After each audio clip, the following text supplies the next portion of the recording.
नमो विष्णुपादाय कृष्णपृष्ठाय भूतले श्रीभक्तिवेदान्त स्वामिनिति नामिने नमस्ते सारस्वते देवे गौरवाणी प्रचारिणे निर्विशेष शून्यवादी उपदेशधारिणे जय श्री कृष्ण चैतन्य प्रभु नित्यानंद श्री अद्वैत गदाधर श्रीवासादि गौरभक्तवृंद हरे कृष्णा कृष्ण कृष्ण हरे हरे राम हरे Ram.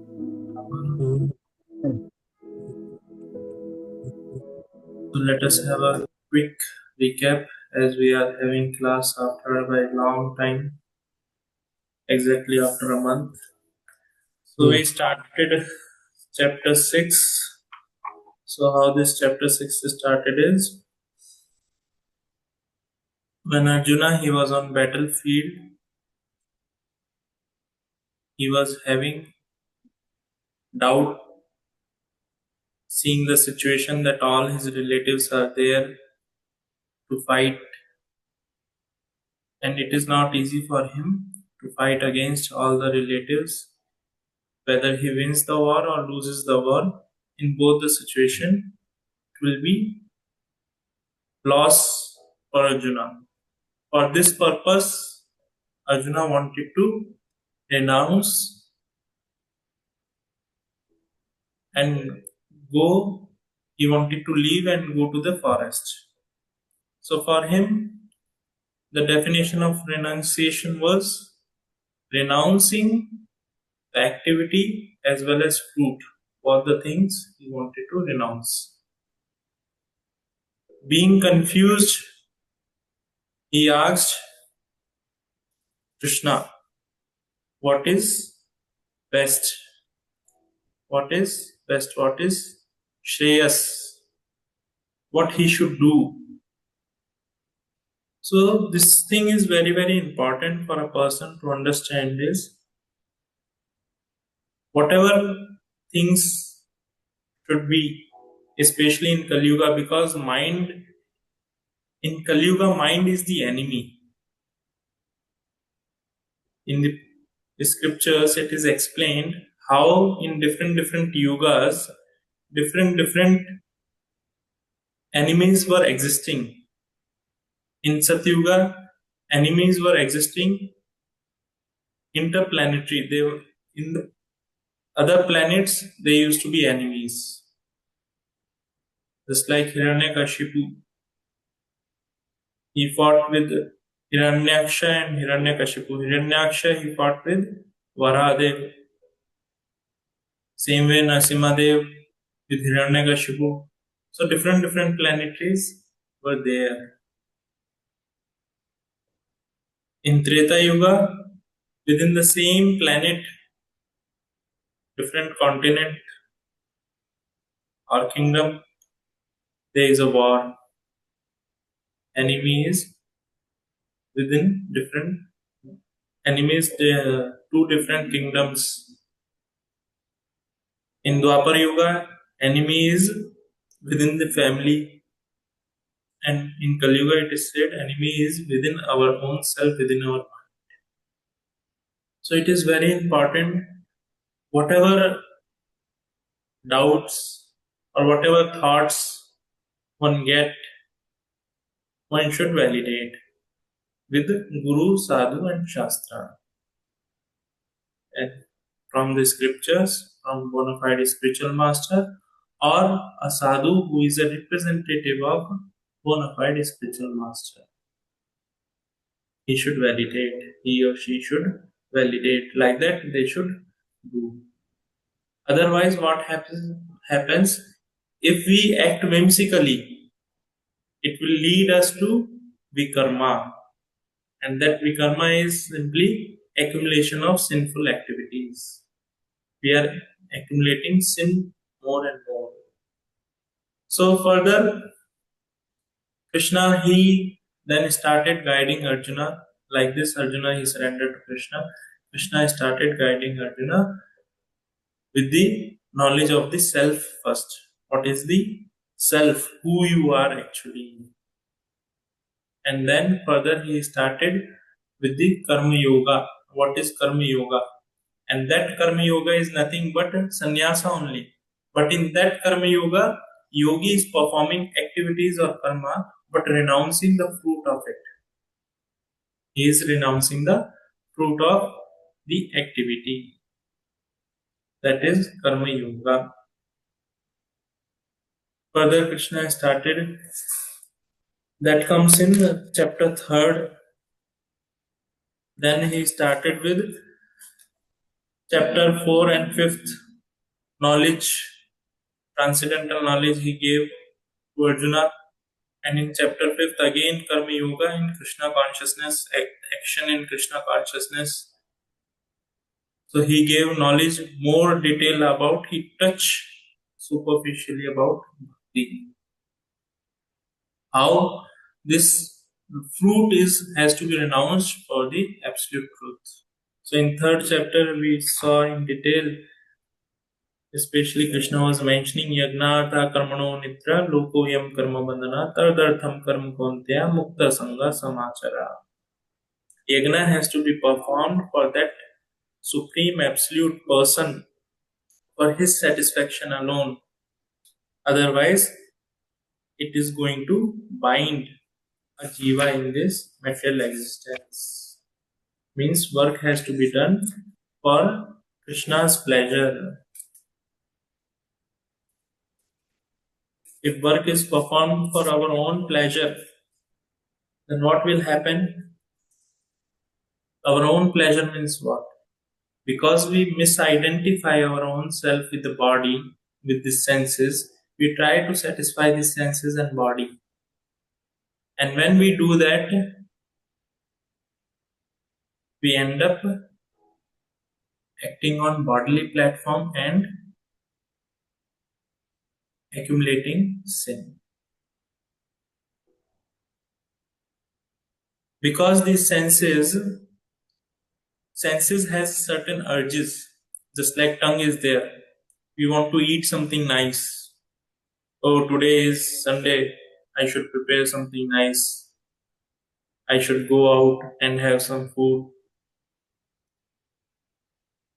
Tomorrow someone is coming, we should have some special thing. Like that, always our tongue is looking after taste.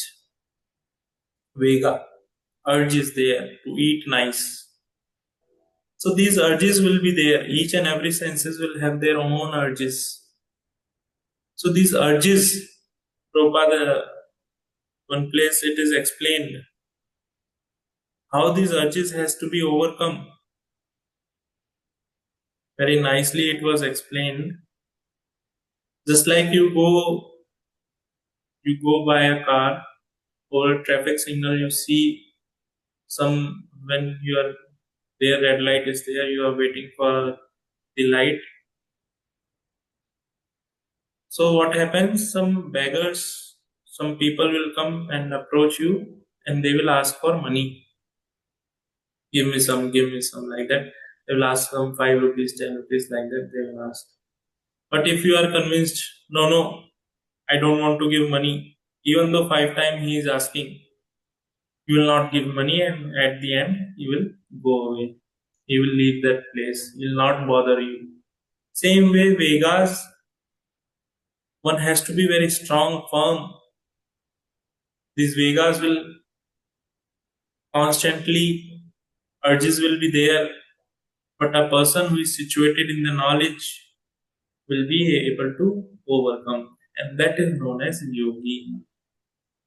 That is what we are going to. We read also in Ashtanga Yoga, process of Ashtanga Yoga, how a yogi who has full control over the mind.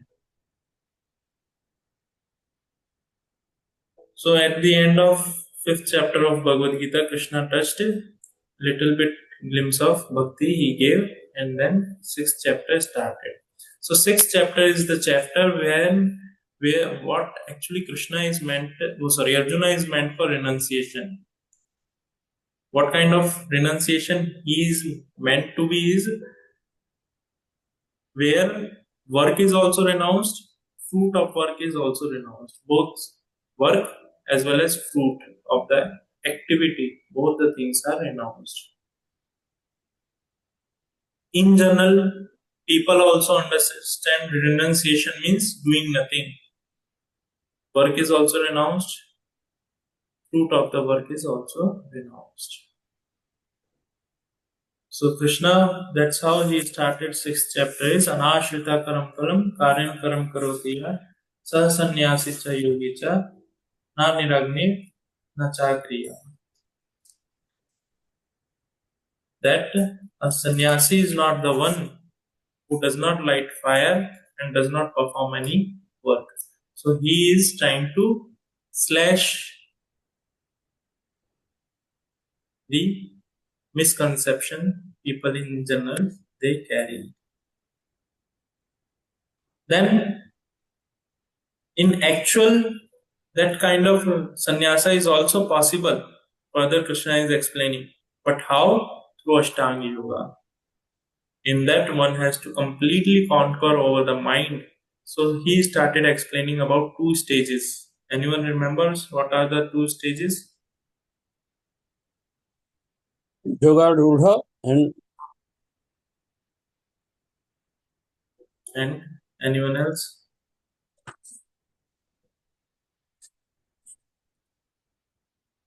Yoga Ruksha. These two stages are there. So your Yoga Ruksha stage is beginning stage where a person is performing his activity also, his karma also, and at the same time he is trying to control over his senses, developing detachment.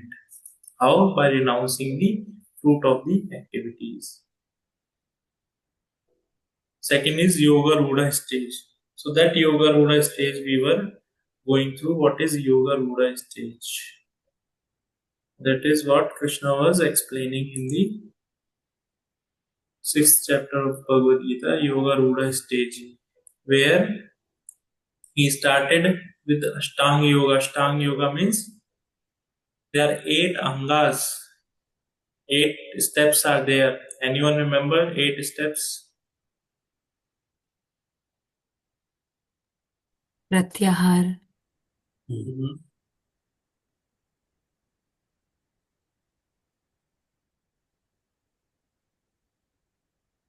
Anything else? What is Pratyahara? Eating only the prasad of which is offered to Krishna. Pratyahara is basically Abandoning all Sorry. material desires and sense gratification. Mhm. Okay. What else?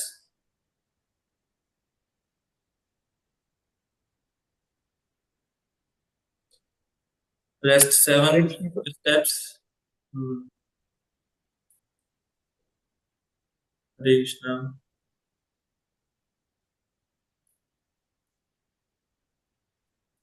Hare Krishna Prabhu, it's an 8-step process towards attaching with Krishna or to be with the Lord, starting from bhakti to chanting, hearing, devotion, association, and finally to prema. So that is different. This Ashtanga Yoga. So it starts with Yama, Niyama. Do's. Yama means do's. Certain do's are there. A person is supposed to perform certain do's or supposed to act in particular way. Cannot act so loosely. Niyama, follow certain rules and regulations. Yama, Niyamas, do's and don'ts. Just like he has to control over his senses. Yama, Niyama, Asana. Asana means posture. He has to practice various postures. Pranayama, controlling of the air, life air, controlling of the breath. He has to inhale and exhale. He has to control. Pratyahara. Pratyahara means, as mentioned, withdrawal or withdrawing our senses from sense object or not accumulating more than required, or as this also includes not eating more than required. Now, how do we quantify this thing? Suppose for our sustenance, certain things are required. So, how we can quantify these things that should not accumulate more than required? For this, it is very important. One has to keep the things bare minimum. Means to keep the body and soul together, whatever is required, one should have. Or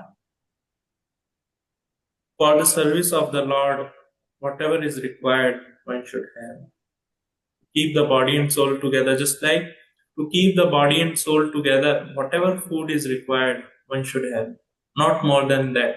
If somebody takes more than that, then what happens?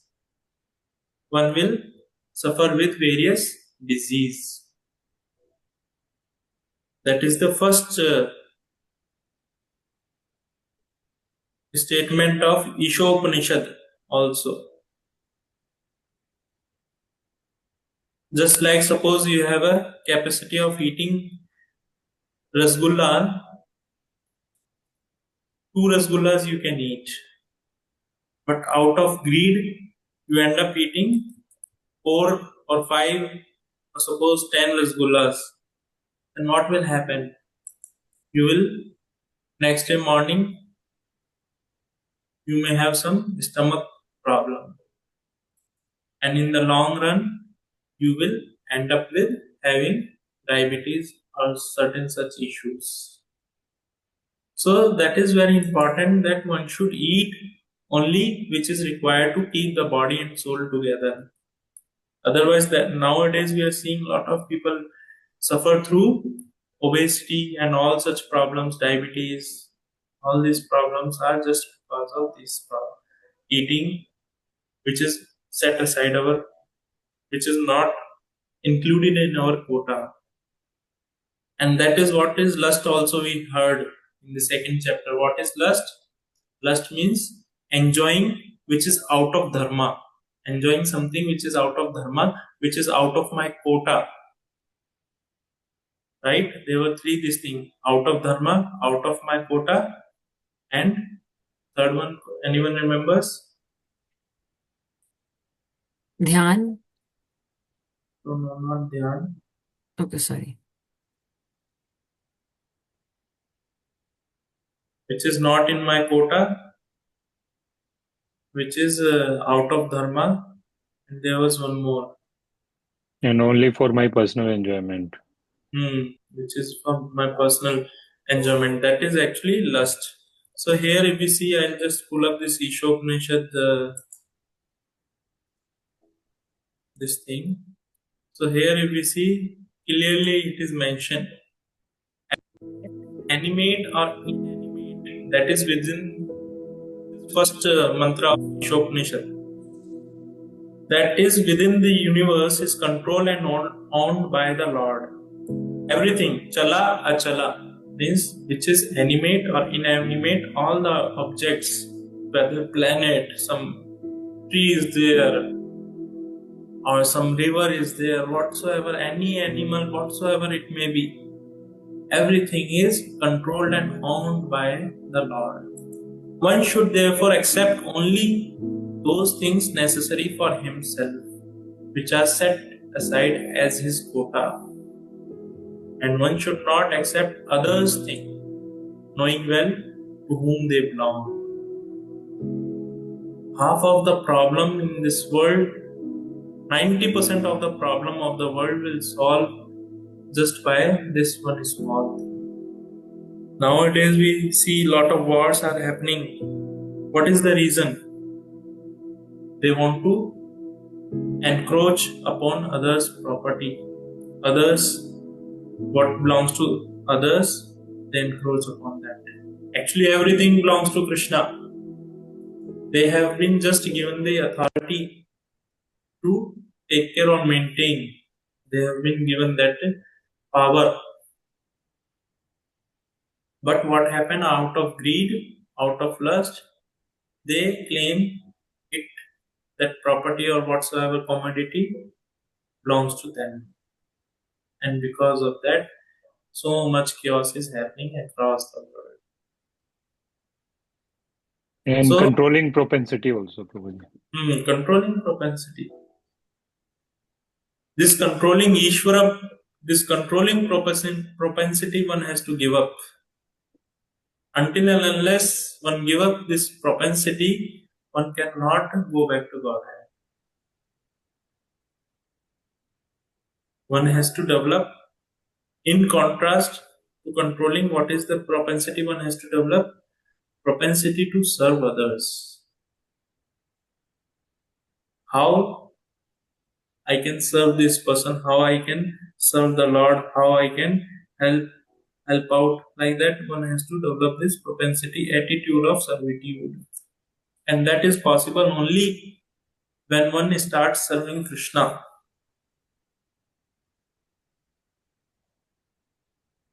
Just a second.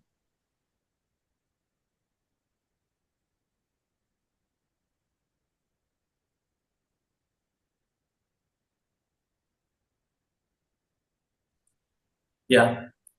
So, Pratyahara, now how we in general will come to know about how much quota is set aside for us. One can understand this by practicing Krishna consciousness, by regulating himself or herself, and by validating whether I should have it or not. Many a times you will see we end up, especially malls and all, these are designed for that purpose so that you do lot more and more of shopping. You purchase more and more. But we end up taking the things which are not even required. Hardly we use it. So what is happening? We are wasting the resources, we are exploiting the resources and not respecting the resources that we have been blessed with. So eventually what will happen? In future we have to face the consequences. We have to suffer. Just like, in the scriptures it is mentioned, if a person acquire money through illegal ways and means, which is not pure, which is not pure, which is contaminated, so that money will be taken away either through fire, through some medical problems, or through some legal problems. You might have seen some cases where people get some serious disease overnight and entire their bank balance is gone just to cure that disease. Or they all of a sudden they end up some legal suit or some case, they end up losing huge amount of money. Or their house is robbed or set on fire. घर में आग लग जाती है. So when that happens, their huge amount of money is gone. It means whatever money somewhere or other way they have acquired, somewhere it was not pure. So like that, gradually when we practice Krishna consciousness in association of devotees, when we understand that we have to keep the things, even all those details are there, how much one should keep for himself, how much one should spend, how much one should keep for emergency time. Like that, all these things are elaborated, explained in this scripture. How one should maintain himself. By doing so, one will be always protected. Even though there are some difficulties, we will see Krishna will extend that protection if we simply follow Krishna's word. So yes, Pratyahara next is Yama, Niyama, Asana, Pranayama, Pratyahara, Dharana, Dhyana, and samadhi. Dharana is basically concentrating upon that Supreme Lord who is present in our heart as a Paramatma. Now, one is dharana, one is dhyana. There are two things. Dhyana means meditation. So, what is the difference between concentration and meditation? Anyone? Our whole focus is on serving Krishna. That's what signifies dharana and concentration. And meditation is more like we are aware that this is how we can bring calmness to ourselves, and then focus and dhyan. Not focus, but put the dhyan and put the effort in inculcating that inclination. Okay. Anyone else?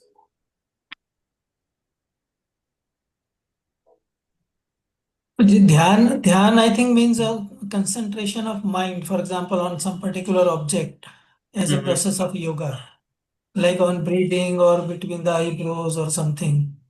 Is it mainly concentration of mind? It's nothing, it's not related to God. So, dhyana, there is a dharana, dhyana, and samadhi. Three things are there. Dharana means concentration, dhyana means meditation, samadhi means attaining or experiencing that tran- attaining that transcendental position. So, what is the difference between these three? Is dharana is concentration. Concentration means I'm just seeing. I'm just seeing. Suppose that Paramatma is there in my heart. So I'm just concentrating upon Paramatma. That's all. Dhyana means meditating means I'm seeing how Lord is looking. He is wearing Pita Vastra Hari means he is wearing yellow silk garments. Dhoti is wearing holding Shanka Chakra Gada Padma. He is holding that and he is having a beautiful smile. All that I am meditating upon. I am seeing the features of that super soul or the Paramatma who is residing in my heart. That is meditation. Samadhi means experiencing that bliss. By seeing Krishna, devotees experience different kind of bliss. So samadhi is that stage they lose their own. Just like sometimes it happens when people they come here in Vrindavan and have the darshan of Shri Shri Radha Vrindavan Chandra. So they just lose their own self. They forget near around everything. They get so much absorbed in seeing Krishna. They experience different kind of bliss. So that experiencing is a samadhi. Is the stage of samadhi. So all these things Krishna was explaining. So we'll pull up the verse number. So, Prabhuji, are these the three stages, or it is, it's not dependent on each other? These are like gradual steps. Without concentration, you cannot go into meditation. Without meditation, you cannot enter into samadhi. So first you concentrate means you see, oh Lord is there. You are seeing the Lord. You see the form is there. Lord's form is there. And you start observing the minute details of it. Oh, Krishna is wearing like this jewelry, this garland is of this color, garments is like that.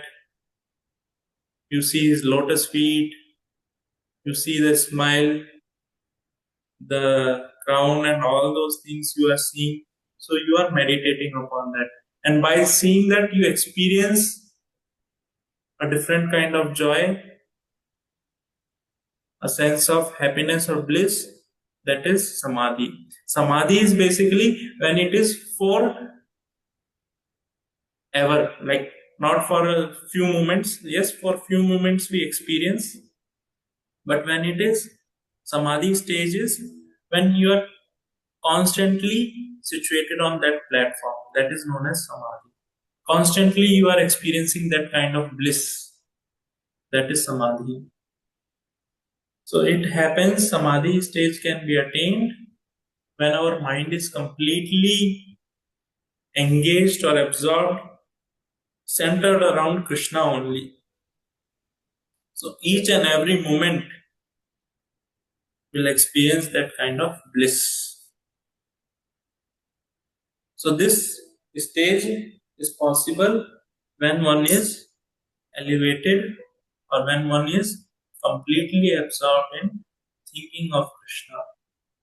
Brahma, that is Krishna is explaining that stage, samadhi stage, as a Brahma Bhuta Prasanna Atma na sochati na kachati sama sarveshu bhuteshu mad bhakti labate.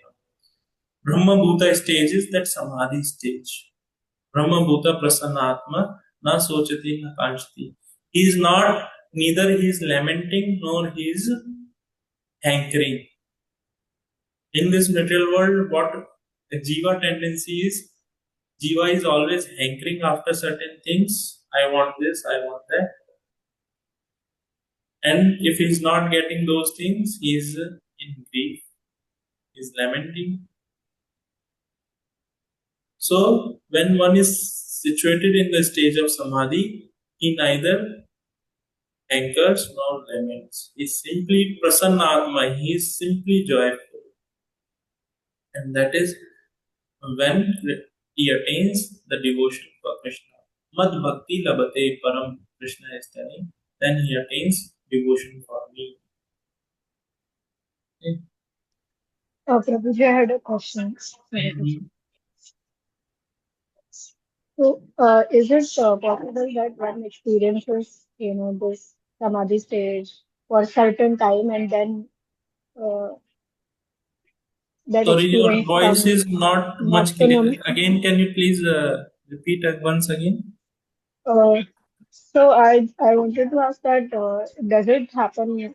I mean, I had a question that is it possible that this one experience this for a certain period, a certain duration, and then just Yeah, experience the normal things again? yeah. So your question is it possible this kind of experience one experiences for a shorter duration or for short time, right? Yeah, that's right. Yes. Yeah. So yes, this is possible. In fact, when Narad Muni he started meditating upon that Supreme Lord, so he attained that stage of samadhi, experienced that ecstasy. Basically, samadhi means you experience ecstasy. So he experienced that ecstasy, that joy he experienced, and immediately Lord vanquished. After a few moments, he vanquished. So Narad Muni again is trying. Narad Muni means his past life. When he in his past life he was doing meditation. So again he tried. He's not able to attain this stage. He's not able to see that Paramatma. He's not experiencing this kind of joy. He's trying, but he is failed.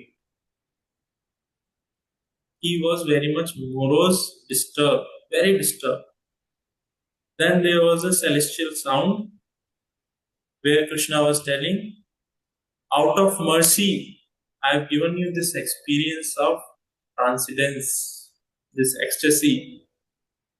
Now, with your sadhana bhakti, you have to practice rules and regulation, and with that sadhana bhakti, you have to attain this stage. So many a times Krishna gives such experiences to the devotees or reciprocations to the devotees so that they can advance in bhakti. They are enthusiastically performing devotional service. So we'll start with the verse number 27. I'll just pull up the screen. Okay, thank Hope it is clear. Both that three stages. Ruchiraji asked, and then Gita. Hope it is clear to both of you. Yes, Prabhuji. Yes, Prabhuji. Yes, Prabhuji. Okay, so we'll start with verse number 27. So chant this shloka.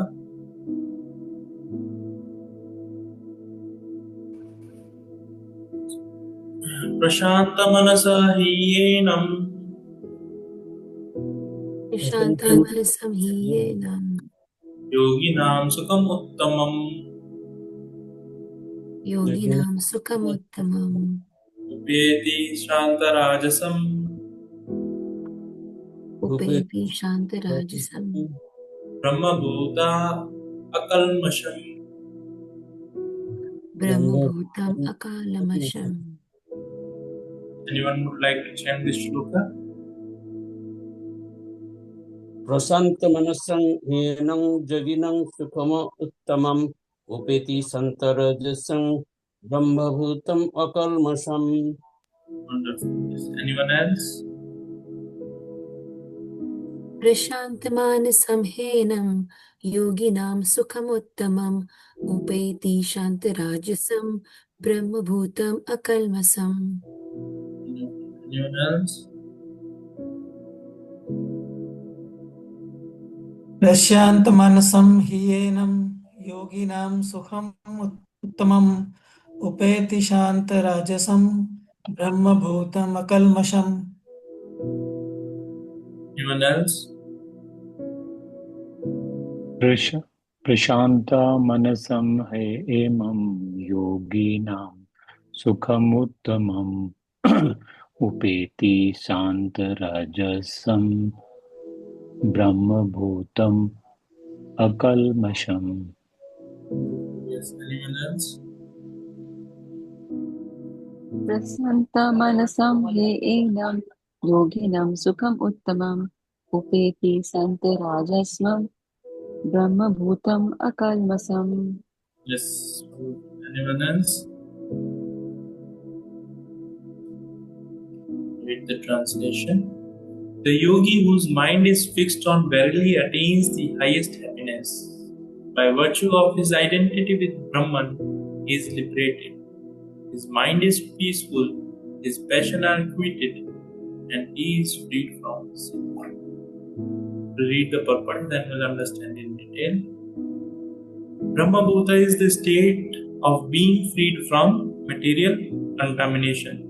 Just now we heard that verse. Brahmabhuta Prasannatma. Brahmabhuta stage is what? Being freed from material contamination and situated in transcendental service of the Lord. Where one Brahmabhuta stage is basically a state when a person is completely aloof from material contamination, from three modes of material nature, and he is situated in transcendental service of the Lord. So how it is possible for oneself to get free from material contamination? It is possible through hearing about Krishna,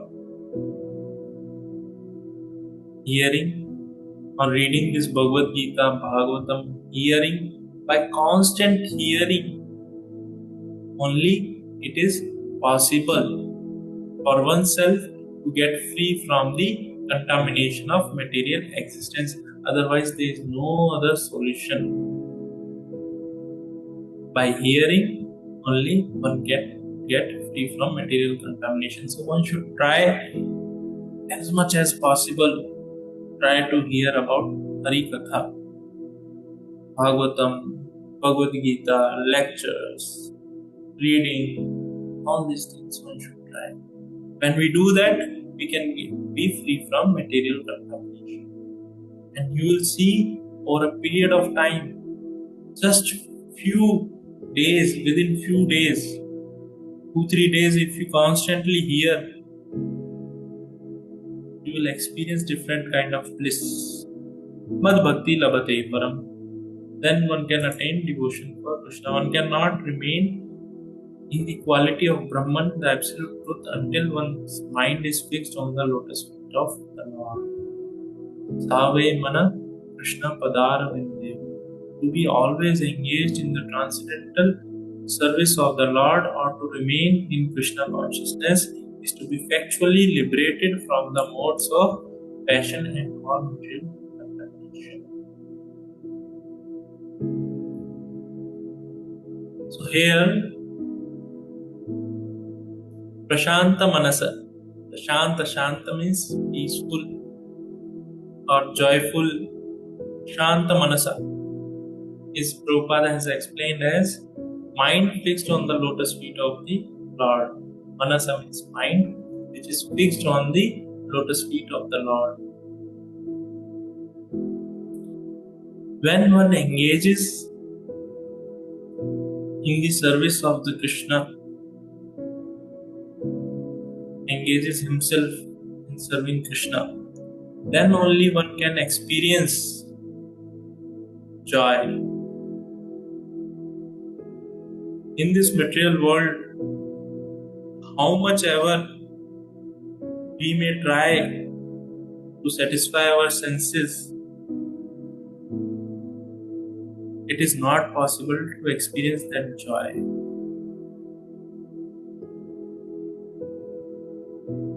We try whatever is pleasing to our mind, whatever satisfy our mental schemes of sense enjoyment.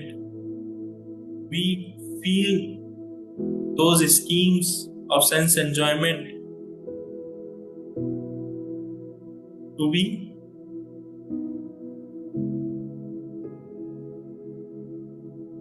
good for us.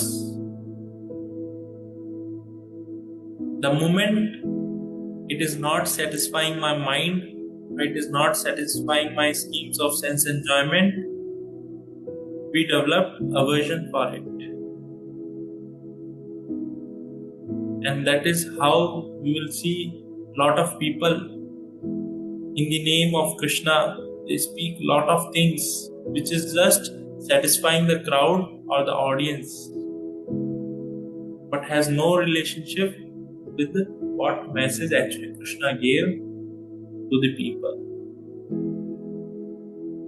It should be pleasing to their mind. Social media is full of that. YouTube, Instagram, Facebook. People just in the name of Krishna, whether Krishna is actually saying or not, does not matter. In the name of Krishna, they just keep speaking,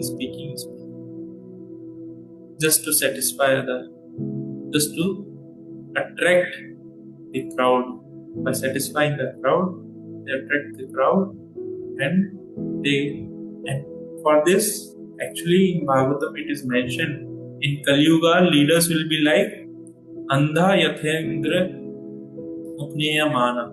Means a blind is leading another blind, and both they fall into the dark well, deep dark well. A blind person is guiding another blind person. Will they be able to reach the destination? Not possible, or very, very, very, very tough. Very, very tough. So same way, until and unless we accept Krishna, His message, our mind is not fixed on His message, we cannot experience that happiness. And then yogis, what they do? They experience sukha. What kind of sukha? Uttamam, highest level of sukha they experience. How? By identifying with Brahman. When we suppose you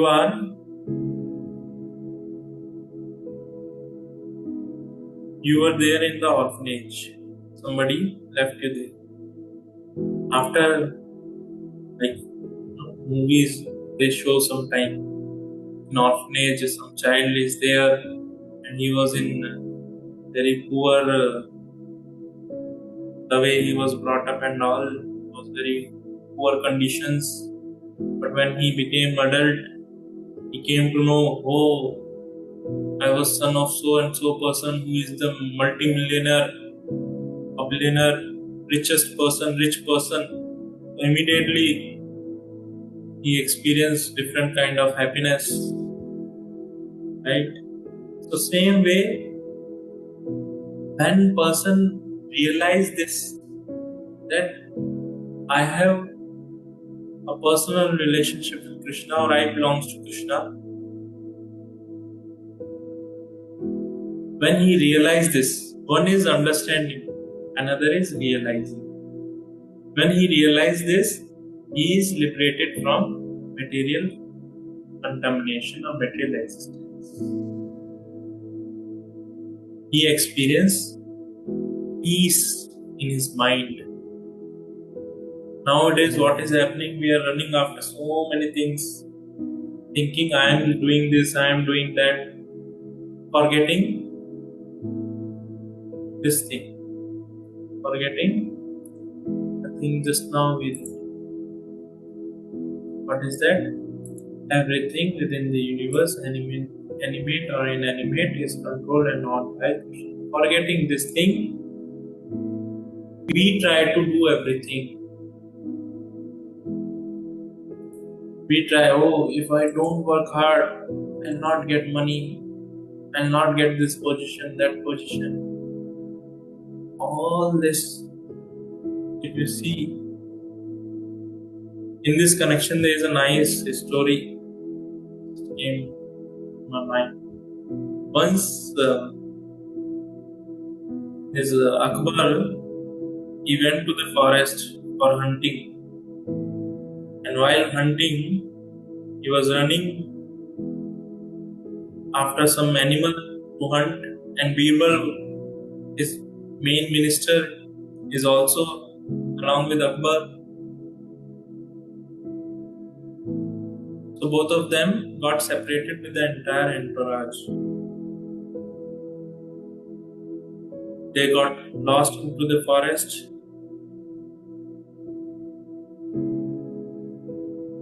And it was evening time.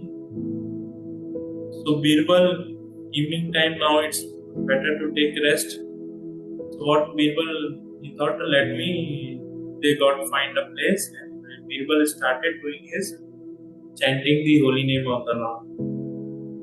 Let me do the chanting first. So he sat down and he started doing the chanting. Akbar is saying, we have to arrange for our dinner. What is this you are doing? Always during this crucial time also you are chanting. You should go search for dinner, otherwise you will die out of hunger. So people said, no, I want to do chanting. Later on we'll see. So Akbar, he left the Birbal and he started searching for the dinner, and he went deep into the forest. So there he saw a cottage. Approaching that cottage, he knocked the door and asked for some food. He introduced himself to be the king, said, I am Akbar and I am like this, I am lost here in the forest. I need something to eat. I need something to eat. That person, he welcomed Akbar and fed him nicely. While leaving, Akbar said, along with me, my minister is also there.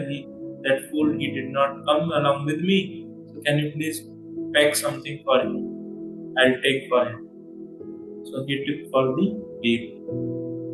Now, when Akbar reached there, he is saying, Birbal, you should perform your duty. You should not simply waste your time in these things. These things you will see. I went into the forest and I could arrange this food, whereas you are simply sitting here and doing the chanting. You have no food. If you don't do your work, how you will get the food?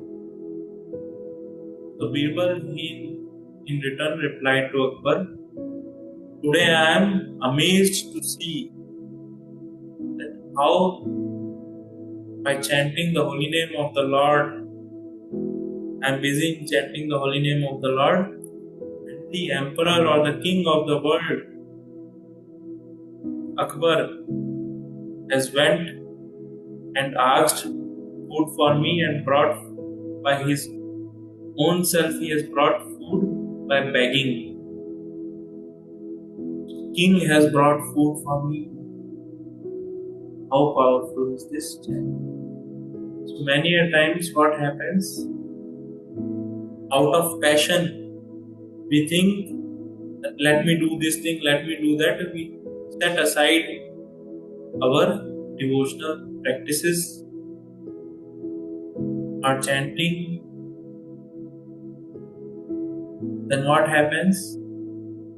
Neither chanting happens nicely, nor that work happens nicely. Whereas if you really want to work smartly, you do chanting nicely, you will see miracles will happen in your life. Everything will happen very perfectly. Without much of your intervention, things will take place automatically. Once in Bangalore, our Bangalore temple, some of you must have visited Bangalore. So in Bangalore, we have a temple, Rajajinagar, that temple is there. So in that temple, when deities were getting installed,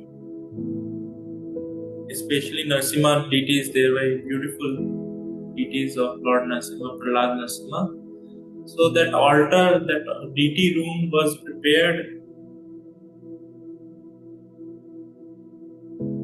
and what happened when deities were shifted from outside to were getting shifted from outside to inside the altar or that deity room, it was not going inside, just 1 inch, because when you finish the altar and all, so 1 inch difference was there, and deity of Narasimha Dev is not going inside, got stuck on that door itself, that door frame, it got stuck. Those devotees who are inside, they are stuck inside. Those who are outside, they are outside. Neither deity is going inside, nor coming outside. Completely stuck. So devotees, they started doing kirtan, very loud kirtan, doing kirtan, and all of a sudden, deity went inside, shifted inside.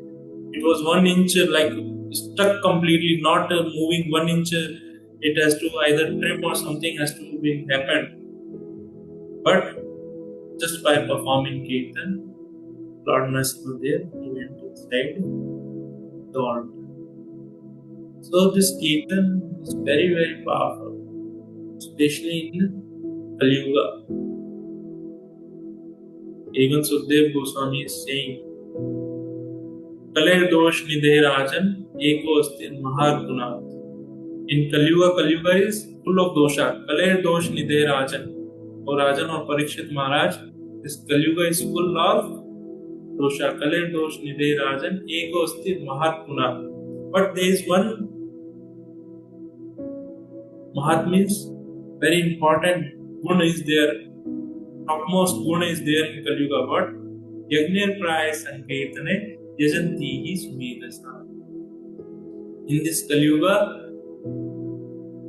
Harinam Sankirtan Yagna will be performed, and only intelligent people will take part in this. Yajanti hi sumedasa. Only Sumedha. Medha means intelligent. Sumedha means very intelligent people will participate in this Yagna Sankirtana Yagna. And that is the Mahan Guna of Mahat quality, topmost quality of Kali Yuga. Although it is full of dosha, it is full of all negativity, but this is the topmost quality. We'll read out this verse also.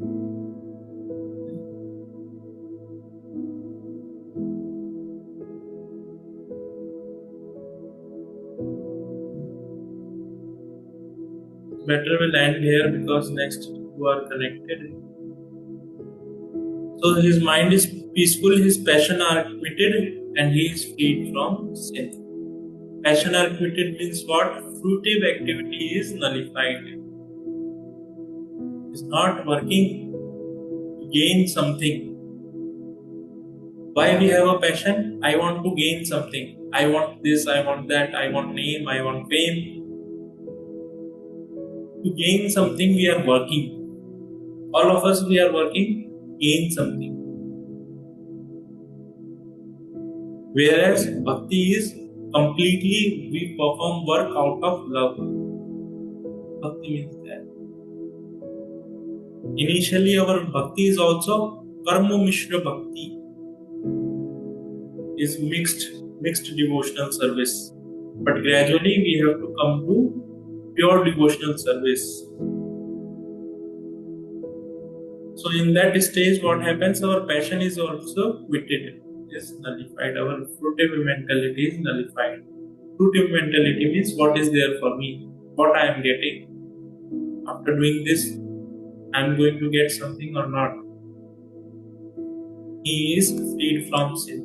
And when he is absorbed, when he is surrendered to Krishna, that's what Krishna at the end of the Bhagavad Gita is also mentioning. Sarva dharman parityaja mamekam shranam ja aham tvam sarva papebhyo moksheshami asatra. When a person abandon all kinds of religion and simply take shelter of Krishna. So Krishna, he is promising, I will take away all the sins. He will take away all our sins. So when we surrender to Krishna, how? By fixing our mind on Krishna. Fixing our mind on Krishna means fixing on his transcendental form, on his instructions, following his instructions, following the instructions of his devotees. Like that we fix our mind on Krishna. Just like Krishna mentioned in the Bhagavad Gita to Arjuna gave instruction, Mahamanusmana Yuddhacha. Mahamanusmana Yuddhacha. That is the instruction he gave to Arjuna. To think of me and you fight. So when we think of Krishna and when we fix ourselves on Krishna, completely absorbed in Krishna, you will see, as mentioned here, that is the stage of Samadhi. So basically this is the stage of Samadhi which has been explained. Brahma Bhuta platform. This is what it is explained here. So with this we'll end here. Anyone has any question or anything to share or ask?